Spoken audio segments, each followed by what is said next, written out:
Bueno, siguiendo con el desarrollo de nuestro programa, agradecemos sobremanera su sintonía.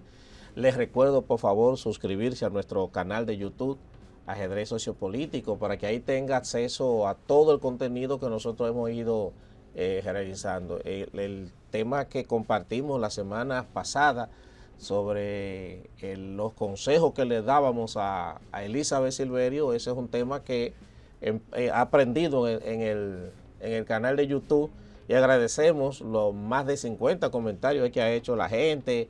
Ya va casi por 8,000 reproducciones. Eso lo agradecemos sobremanera, y le invitamos, reitero, a que se suscriba. Miren, se puede decir que la pandemia como sociedad nos adelantó aproximadamente 20 años, 15 o 20 años se dice, porque lo que estamos viviendo en términos sobre todo de tecnología, no estábamos supuestos a vivirlo ahora, sobre todo en países con niveles limitados de desarrollo como el nuestro, que de hecho la pandemia también vino a mostrar la enorme brecha digital que existe en el país.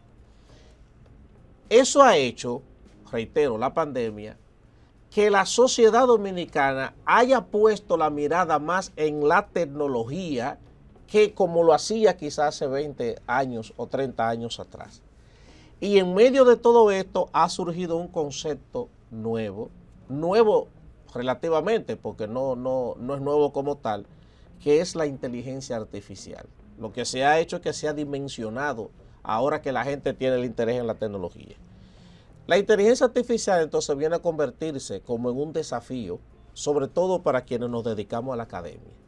Y hemos querido invitar a un experto en la materia para que conversemos acerca del desafío que representa la inteligencia artificial para la educación, para la enseñanza de la educación superior hoy en día. Hoy vamos a conversar con el ingeniero electroenergético, docente de formación y en ejercicio, director de la Escuela de Mecánica y Eléctrica de la carrera Mecatrónica en la Pucamaima. Es el señor Jesús Ramírez. Miren, este señor y yo hemos estado hablando primero fuera de la cámara y casi hicimos el programa, pero ustedes van a ver lo interesante que es conversar con Jesús sobre este tema. Y agradezco a la doctora Yulisa que nos puso en contacto. Saludos, Jesús, bienvenido. Buenas, Rafael, un gusto de estar en tu programa y el haber aceptado esta invitación, y a la doctora Yulisa por habernos puesto en contacto ya que no nos conocíamos. Sí. Y realmente antes de empezar el programa estábamos hablando y desarrollamos el programa y me ha encantado compartir estos criterios y estos pareceres. Y nada, aquí estamos.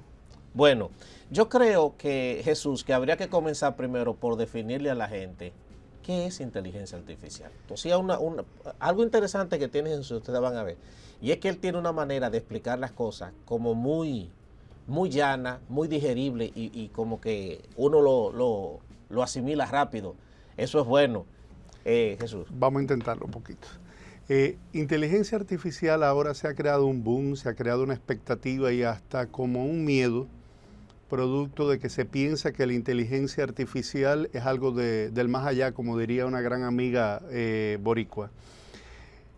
La inteligencia artificial no es más que programas, pertenece a la parte de la informática, es un programa en el cual muy robusto, con una serie de potencialidades todavía de desarrollo, de crecimiento, está dentro del diagrama de Ganner en la curva en ascenso. Ahora, ¿qué es lo singular que tiene este programa? Que tiene propiedades del pensamiento del ser humano, de la inteligencia del ser humano. Hay diferentes tipos de inteligencia, hablábamos. Es innegable decir que en un delfín hay inteligencia, que en los simios hay inteligencia, que en los felinos hay inteligencia, pero en el ser humano, debido al volumen que tiene el cerebro, debido a todo el desarrollo, a vivir en sociedad y todo lo que pudiéramos extendernos ahí, a los crisoles evolutivos que han ayudado en la formación de lo que es el ser humano hoy día, le ha dado una serie de propiedades que al pensar tome decisiones, discernir, poder establecer comparaciones y propiedades que se le han atribuido ahora a la inteligencia artificial. Es decir, la inteligencia artificial tiene la posibilidad de razonar, vamos a decir, entre comillas, establecer decisiones, poder hacer una búsqueda de información, contrastarla en cierta medida y poder establecer o darte un producto que es lo que tiene. Eso es lo novedoso que tenemos. La inteligencia artificial cada día se robustece, hay mucha inversión para desarrollarla y realmente para facilitarnos la vida. Siempre que ocurren este tipo de cosas, y lo vimos cuando la revolución industrial, el mayor miedo que tiene la gente es, ¿terminará sustituyendo esto al hombre, al ser humano? Porque empezamos cuando la revolución industrial, las máquinas van a sustituir. Después cuando pasamos a la web 2.0, que la tecnología va a sustituir. Entonces con el tema de la inteligencia artificial se pone de nuevo de manifiesto ese mismo miedo, porque ahora, a diferencia de la primera revolución industrial, como usted bien ha dicho, ahora esto tiene elementos de la inteligencia humana, al punto de que si yo tomo el ChatGPT y les consulto algo, él me va a dar una información. Pero si usted viene y le consulta lo mismo, él le va a dar una información diferente, por ejemplo. Entonces, hoy en día, yo vi ahora que la revista National Geographic acaba de retirar a una parte de sus escritores y de sus redactores porque van a empezar también a sustituir por parte de inteligencia artificial, y lo que se haría es que ahora, como usted decía fuera del aire y lo dijo ahorita, de que la inteligencia artificial te da la información, pero también puede tener imprecisiones y errores al momento de dártelo. Entonces, ¿qué es lo que están haciendo esta gente? Ok, vamos a reducir esta gente y vamos a poner solamente, nosotros le preguntamos a la inteligencia artificial y la función ahora de los que queden es revisar que eso que dijo la inteligencia artificial esté correcto, esté bien, etcétera, etcétera. ¿Qué va a pasar? En realidad va a terminar sustituyendo al hombre, va a terminar quitando empleo y todo eso, porque son como de los temores que hay entre la gente. Lo que se va a producir es una transformación social. Esa transformación social lleva una transformación, como es lógico, económica, de los puestos de trabajo, de las fuentes de empleo y de la especialización del trabajo. En el caso de National Geographic, que no lo tengo muy a mano, pero lo que estoy seguro es que se concentraron más en los correctores de estilo, en la parte de edición, en otro tipo. Ya obtengo la información, pero hay un recurso humano que se va a dedicar a este otro tipo de trabajo, en el cual son insustituibles las habilidades de poder redactar. Porque para poder corregir, tú tienes que saber redactar. Lo que hay es un movimiento hacia otro tipo de especialización del trabajo. Hay trabajos que van a desaparecer, lo más probable, o se van a especializar en otra de las funciones que tenía ese trabajo. Es lo que hay. La primera revolución industrial, la segunda, la tercera, todas las que ha habido un movimiento del ser humano a mejorar sus condiciones de vida, a mejorar en cuanto a la calidad de vida de este individuo, de este ser humano, y también a lograr en menor tiempo y con mayor precisión y exactitud las labores que hacía. La sociedad se mueve hacia eso, es un deseo. Ahora hay un grupo de funciones o de habilidades que tiene el ser humano que no se pueden quitar. Vamos a hablar del tema de los docentes. Para allá íbamos ahora. Que íbamos allá. Hablamos un poco antes de cámara que podíamos coger el capítulo 13 del Quijote, que creo que es una de las primeras declaraciones que hace una mujer de sus derechos. Estamos hablando de siglos antes. Cervantes lo escribe y hace una exposición tremenda de la declaración de una mujer de su derecho para no estar casada y defender su posición. Sor Juana Inés de la Cruz, yo la peor de todas, siglos después y ya en Latinoamérica, se expresa los derechos que tiene la mujer. Hablando por ejemplo, de la equidad de género hoy día, que es un tema también que tiene que uno darle salida transversal en todo el conocimiento, en cualquier asignatura, en cualquier programa.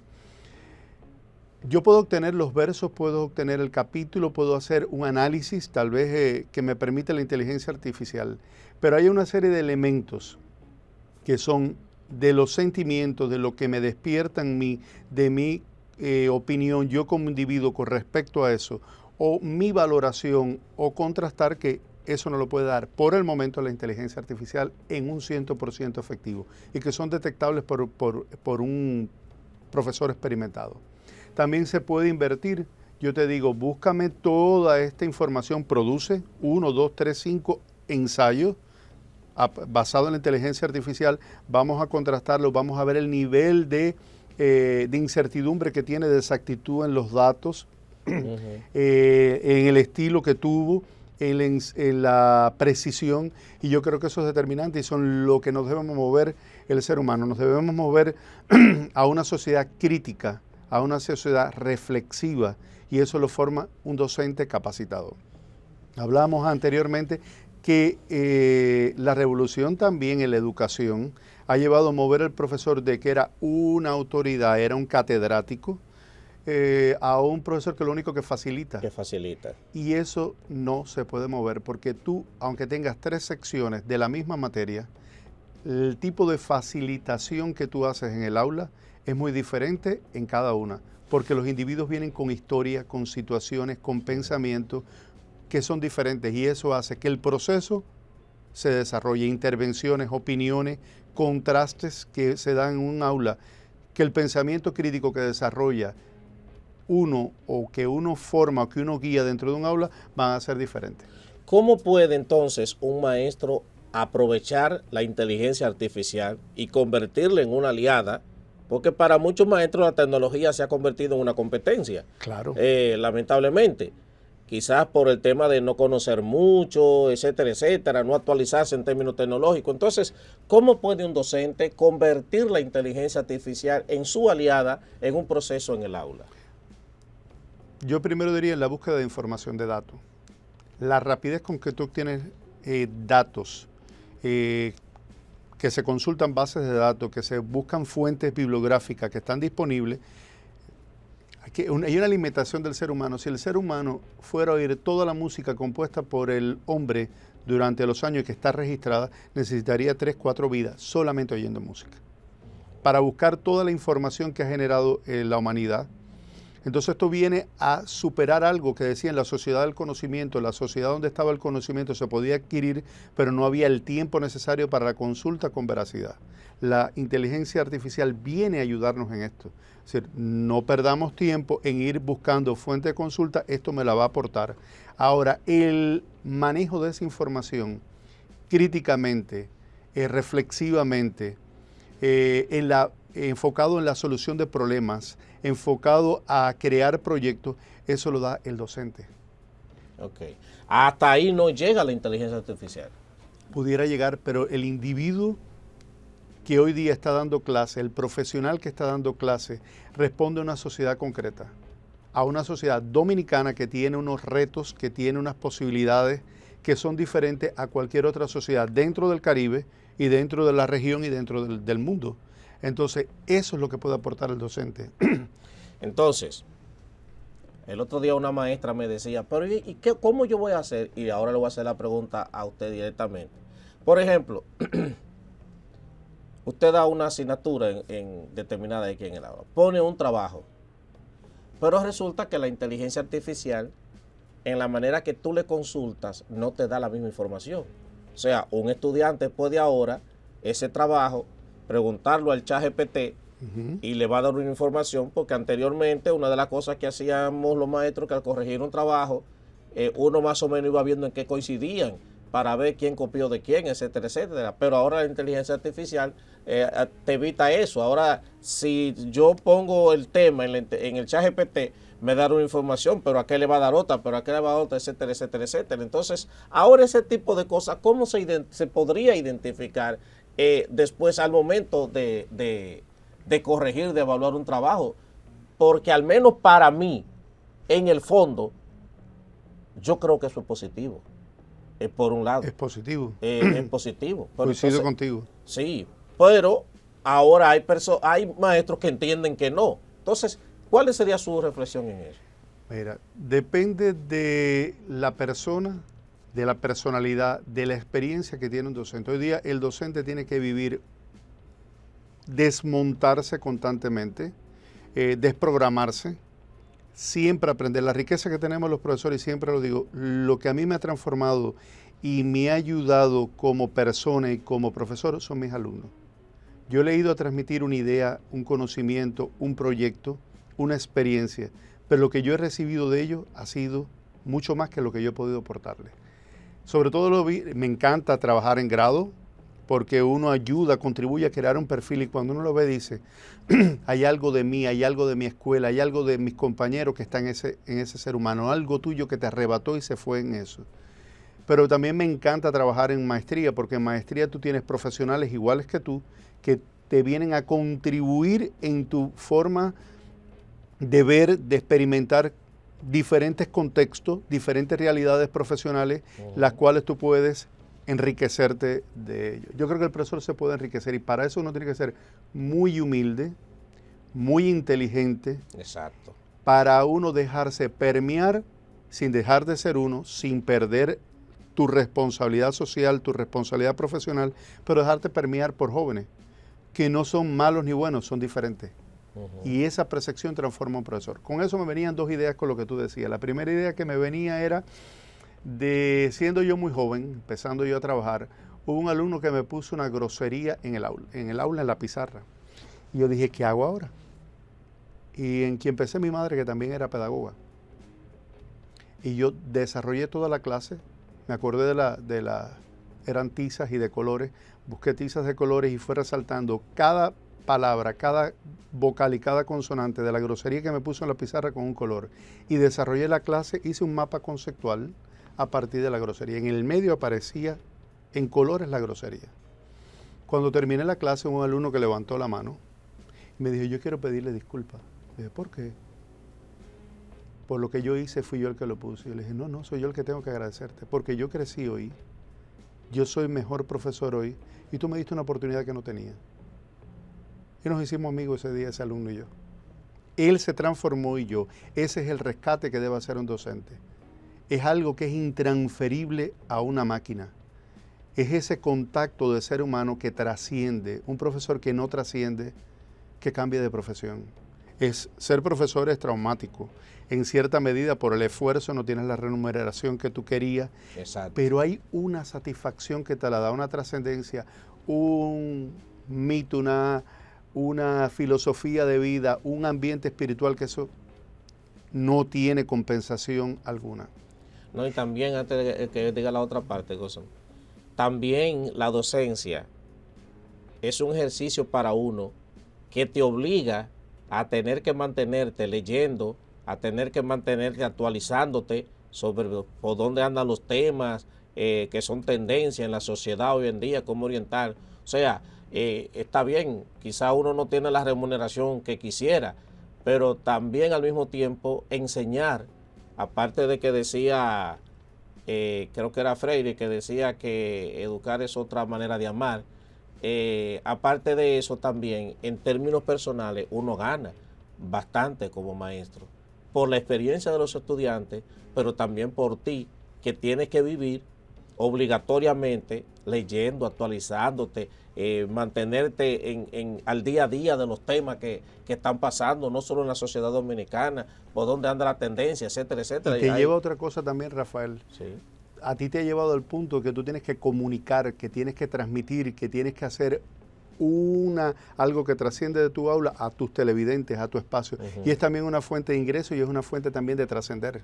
Exacto. Y entonces el docente que se reduce a un aula se está limitando porque hay un abanico de posibilidades que te abre frente a la vida, que es por eso te digo, no solamente trasciende en el orden espiritual, sino también en la práctica, en la vida cotidiana que tú tienes. El segundo punto que te decía que me venía a la mente es inmediatamente lo que yo pensaba. Yo lo que haría en esa clase, buscaría decir, vamos a manejar buscadores de información. Exacto. Y poniendo diferentes palabras voy a obtener diferentes resultados. Eso se puede llevar a lo que se llaman hoy día la parte motivacional, a la parte actitudinal, y es ante la vida. Diferentes posiciones que tú tienes ante la vida vas a obtener diferentes resultados. Quiere decir, tú estás vinculando un hecho de un contenido, lo estás llevando a lo actitudinal, lo estás llevando a una parte tecnológica, una habilidad tecnológica que es el manejo de la información. Entonces yo veo en eso una potencialidad. El resultado que obtenga es una posición analítica crítica, de discernir, de establecer futuras posiciones, de llevar al mundo que vivimos hoy día en la realidad. ¿Qué voy a hacer yo como personas ante la sociedad? Esto que buscamos tiene que llevarme a mí con un compromiso social. Y ese compromiso social establece, yo pensando en un proyecto, qué campaña tú vas a hacer en Facebook, en cualquiera de las redes sociales, qué vínculo tú vas a hacer con una institución gubernamental o no gubernamental para que tenga una trascendencia. Eso es lo que tenemos que enseñar en el aula. Exacto. Por ejemplo, nosotros en UNIBE tenemos una asignatura, una llamada Análisis de la Realidad Dominicana Actual en un Contexto Global, y otra que son Competencias Ciudadanas. Y en esa asignatura, una de las cosas que hacemos es motivar en los estudiantes el poder realizar proyectos de impacto social. Entonces, eso que usted dice, eso no lo logra la inteligencia artificial. Eso lo logra el docente en el aula. Yo creo que en esa última parte que usted ha dicho, está como el mensaje de esto, de cómo también nosotros, porque otra cosa, el maestro también tiene que saber de inteligencia artificial y tiene que aprender inteligencia artificial. No solo sino también para poder orientar de la manera correcta de cómo utilizar esto y cómo los estudiantes pueden hacerlo. Y yo creo que eso que usted ha dicho al final, lo de diferentes buscadores, etcétera, yo creo que la gente, el maestro, descarguen sus aplicaciones de inteligencia artificial. No sé cuáles más existen, además del chat GPT, ¿qué otras existen? Existen otras, pero para poder iniciar yo creo que esa es la mejor. El otro día estaba reunido con los docentes de la escuela y estábamos conversando, son ingenieros, son docentes, pero también tienen o su empresa o trabajan para otra empresa, y estamos viendo la experiencia que han tenido a nivel de manejo de recursos, por ejemplo, lo que hacía una secretaria, que llevaba una agenda, que hacía una serie de búsquedas, lo está haciendo ahora. Y lo interesante es, no puede salir de la secretaria, porque tiene también un grupo de funciones. Entonces lo que hay que es potenciarla a ella para que tenga esa responsabilidad, auxiliada de este recurso tecnológico, pero además las otras funciones que tal vez no podía cubrir por el tiempo que le demandaba esto, son las que hay que potencializar para desarrollar a ese recurso humano en todas esas otras funciones que no se pueden transferir directamente.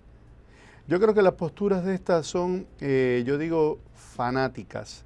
Ahora hay personas que dicen, la inteligencia artificial lo resuelve todo. Entonces es tomar posiciones partidistas o extremas, en la cual todo con esto o nada. El hecho es, como estamos, vamos a ir integrando y vamos a ir adaptándonos y vamos a irnos revolucionando, vamos a irnos cambiando, vamos a irnos transformando en lo que demanda la sociedad actual. Muy bien. Jesús, ha sido una conversación interesantísima, de verdad que sí. Te agradezco sobremanera que haya aceptado la invitación.